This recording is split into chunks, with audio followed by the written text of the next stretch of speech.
Hi all, welcome to ஐஷஸ் life style. இன்றைக்கி வந்து 2 வருஷம் கழிச்சு நம்ம ஒரு வீடியோ பார்க்க போகிறோம். என்ன வீடியோன்னு பார்த்தீங்கன்னா, பொங்கலை முன்னிட்டு எங்கள் பிஜியில் வந்து ஃபுட்டு கிடையாது. அதுக்கு நானே ப்ரிப்பேர் பண்ணிக்கிட்டது தான். பொங்கல் டேவை வந்து நான் தோசை டேவாக மாற்ற போகிறேன். ஏன்னா அன்றைக்கி ஃபுல் டே நான் தோசை தான் பண்ணேன். காலையில் வந்து தோசை மீல் மேக்கர் ஃப்ரை வந்து பண்ணிக்கிட்டேன். மத்தியானம் பார்த்திங்கன்னா அதே வெங்காயம் தக்காளி தோசை தான்.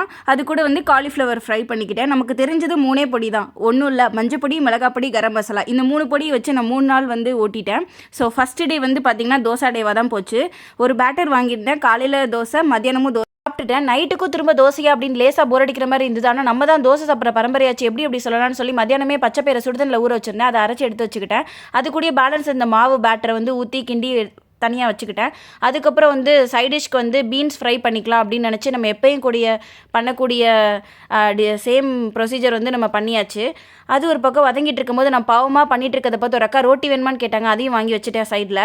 அதுக்கப்புறம் இதை நான் பண்ணிகிட்டே இருந்தேன், ஃப்ரை பண்ணிகிட்டு இருந்தேன். அதுக்கப்புறம் பச்சை கலர் தோசை பச்சையாக வரணுன்றதுக்கான நிறையா பச்சை மிளகா போட்டனால ரொம்ப காரமாயிடுச்சு. அதனால் மாவு ஊற்றி கொஞ்சம் பேலன்ஸ் பண்ணிக்கிட்டு இருந்தேன். அதுக்கப்புறம் தோசை சுட்டு எடுத்துட்டேன். இதில் ஒரு தப்பு பண்ணிட்டேன். என்னென்னு பார்த்தீங்கன்னா, மாவுலேயே நான் வந்து வெங்காயம் போட்டனால கொஞ்சம் கஷ்டமாயிடுச்சு தோசை சுடுறதுக்கு. மாவு ஊற்றுனதுக்கப்புறம் வெங்காயம் போட்டு தான் நல்லா இருந்திருக்கும். சரி, எப்படியோ நம்ம மேனேஜ் பண்ணி தோசை வந்து சுட்டாச்சு. அதுக்கப்புறம் அந்த அக்கா கொடுத்த ரோட்டியை வந்து நான் கொஞ்சம் சூடு பண்ணி எடுத்துக்கிட்டேன். லாஸ்ட்டாக ஃபைனல் டச்சுக்காக கொத்தமல்லி வந்து கடன் வாங்கி கொஞ்சம் போட்டாச்சு. அதுக்கப்புறம் அழகு போல் இருந்தது எல்லாத்தையும் பார்க்குறது.